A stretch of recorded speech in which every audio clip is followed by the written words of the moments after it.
Do you feel like your guitar playing is kind of stuck right now? Like you're just not really progressing like you thought? Well, this video is for you, because in this video, I have 5 challenges for you to try out on your guitar.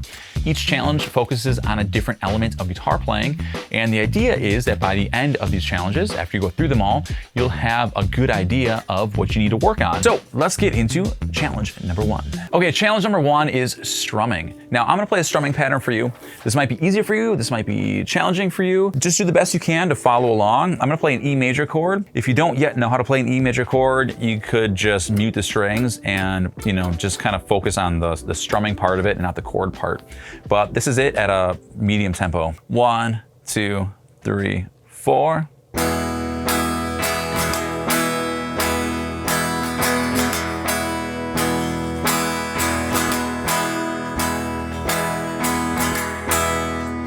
All right, go back, rewatch that, listen to it a few times, get in your head, and go ahead and try to play it. Now, if you could play that along with me, great. If not, that's okay too, but I would recommend just spending some time practicing it, seeing if you can get it up to tempo with me. Now, that's not the challenge. The challenge is, did you feel any tension in your strumming arm? Now, you could have tension here, you could have tension here, up here, even in here, and that tension is like a tightness, a burning feeling. Does it just feel like stiff, just uncomfortable?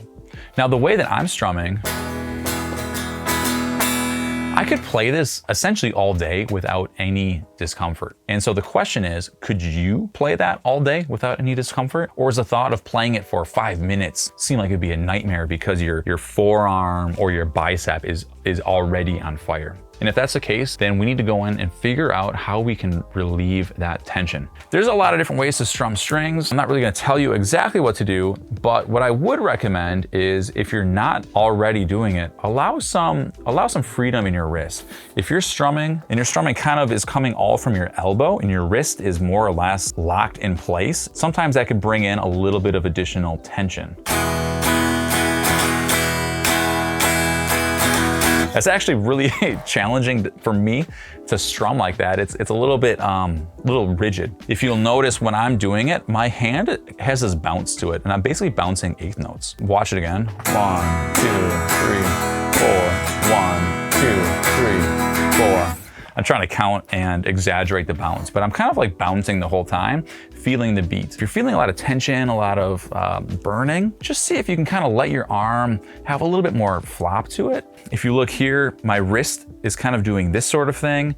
My arm has a little bit of this kind of thing, and combined, there's just a nice kind of freedom and looseness in all my muscles where it doesn't really feel tense or anything. So challenge 1, see if you can reduce tension in your strumming arm. Okay, challenge number 2, this is picking. Now, what we're gonna do in this exercise, or challenge rather, is we're gonna just strum 16th notes on an open string. So let's do the G string for this one. So we have E, A, D, and G. And what we're gonna do is we're just gonna go alternate picking, so down, up, on the G string, and we're just gonna hold it for a little bit. Ideally, I think the tempo that might be a good check would be somewhere around 150. So I'm just gonna set a metronome for 150 BPM, and I'm gonna play this thing. Okay, we'll do 16th notes. It's gonna sound something kind of like this. 1, 2, 3, 4.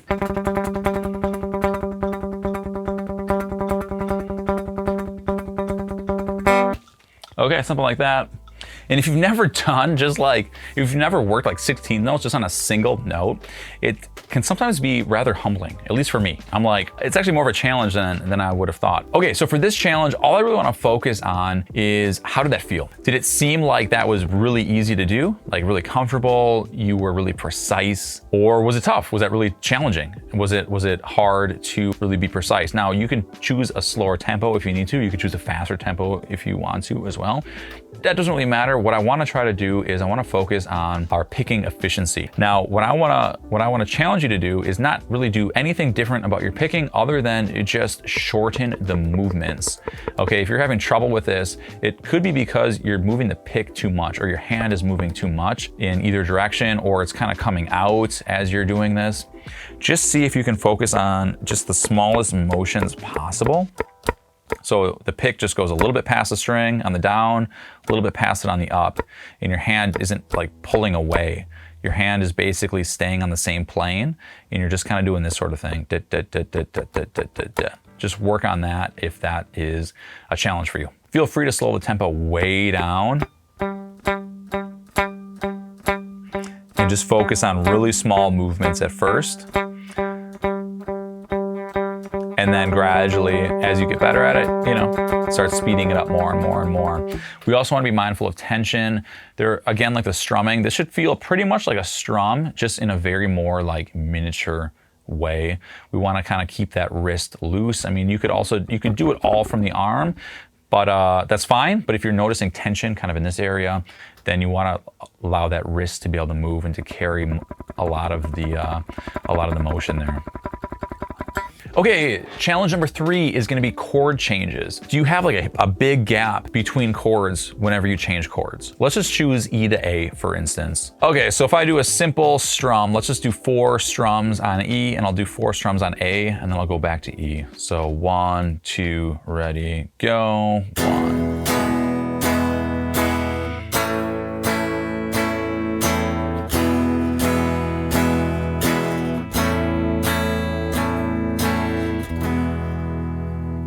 Okay, that was a pretty medium tempo.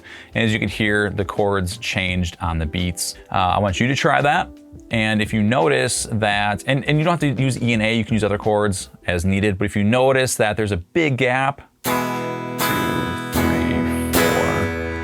4, something like that, or it kind of takes you like a beat or two to kind of get the next chord ready, then that would be something to work on, would be tightening that up. Now, there are some methods that we can use to be able to improve the time it takes to change chords. I'm gonna call myself out, and I'm actually gonna, instead of doing an A, I'm gonna do a B7 chord, because I never use this chord ever, and so this is a pretty challenging chord for me to do. So check this out. Here comes a B7, and then back. B7 again. Like, I have to think about that, and it takes a second. When we're learning this, a good thing that you can do is you can break the chord up into different chunks. So for instance, with this one, if I'm coming from an E chord, what I can do is kind of think about this middle finger, and I'm gonna keep it there, and I'm gonna sort of use this as an anchor note, and then I'm gonna add the other notes to it. So 1, 2, here comes the switch. And then switch back, and then again. And so I already have this finger down, and so that helps. Now we could expand that a little bit more, where maybe we could think about these 2 notes come down, and then the rest. We could also think these 3 notes could come down first, and then the pinky. Okay, we could also start with the pinky and then add the other ones on. So how would that look? I was looking at my screen. Let me do that again. 1, 2, 3, 4. Okay, and I actually like that because while I'm playing the E chord, I can start to get the pinky kind of lined up. I can start looking at that fret and then do the change. So if you're having trouble switching chords, just do what I did. Take the tricky chord, split it into 2 chunks, 2 halves, put the first half down and then the second, and then over time, you can start to speed that up so it becomes faster and faster until you're literally at the point where you're just dropping the entire chord down at once. Okay, challenge number 4, this is muting. Specifically, muting strings that we're not playing at any given time. So what we're gonna do, we're gonna play the 5th fret on the G string, and what we're gonna do is we're gonna play this kind of a rhythm.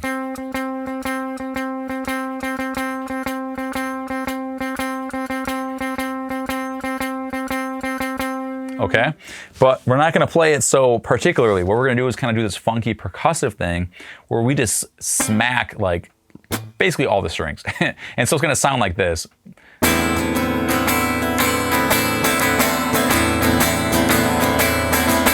Okay, like kind of crazy when all those strings are ringing, okay?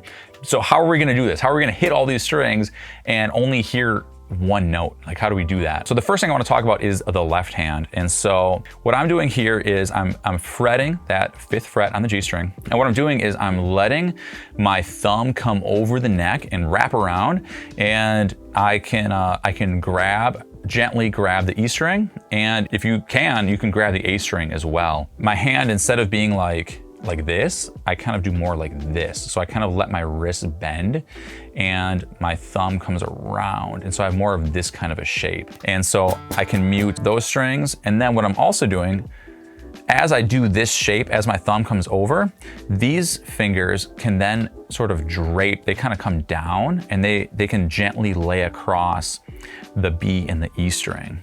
And so those strings get muted as well. And so when I play that again, it sounds like this.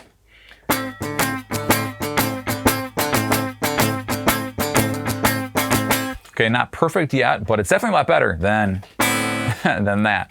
And so I think the second ingredient then is with our right hand. And what we do is we just let the edge of our right hand just gently just kind of sit on the bridge. And what that'll do is that'll kind of clean up the remainder of that string noise. Okay, with both hands involved, we get this.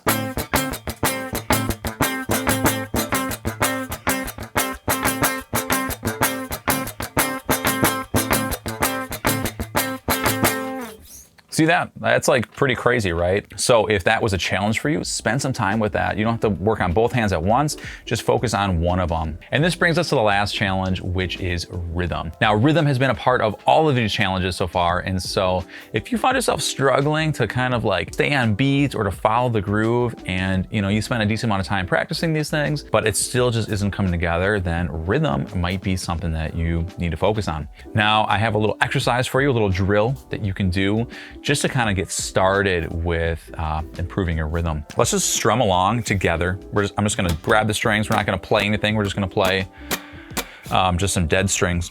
And we're just gonna strum a rhythm. Now, what we're gonna do is we're gonna do just really simple beat divisions. So at first, we're just gonna do quarter notes. So here's how this is gonna go. 1, 2, ready, go.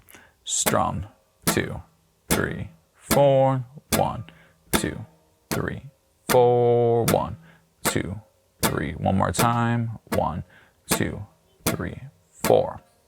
How was that? If you need to, go back, do it again. YouTube on the player, you can slow down the playback speed if you need to, if that helps. Just work that for a while if that was a challenge. Now let's do eighth notes. It goes like this. 1, 2, ready, go. 1, 2, 3, 4. I'm doing down ups. 4, 1, 2, 3. One more time. 1, 2, 3, 4. How was that? You need to go back, do it a few times, go for it. I'll be here. All right, now we'll do 16th notes. And I'll go 1, 2, ready, go. 1 E and 2 E and 4, 1, 2, 3, 4, 1, 2, 3, 4. More time. 1, 2, 3, 4. Good. All right, spend some time going through those different beat divisions if you really feel like you need to work on your rhythm. Okay guys, those were the 5 challenges. How'd it go? Now understand the goal is not to win all these challenges, it's not to ace everything. In fact, when we find weaknesses, that is a win because it gives us something to improve on. So let me know in the comments below which challenge was hardest for you, and I'll see you in the next video. Have a great day. Later.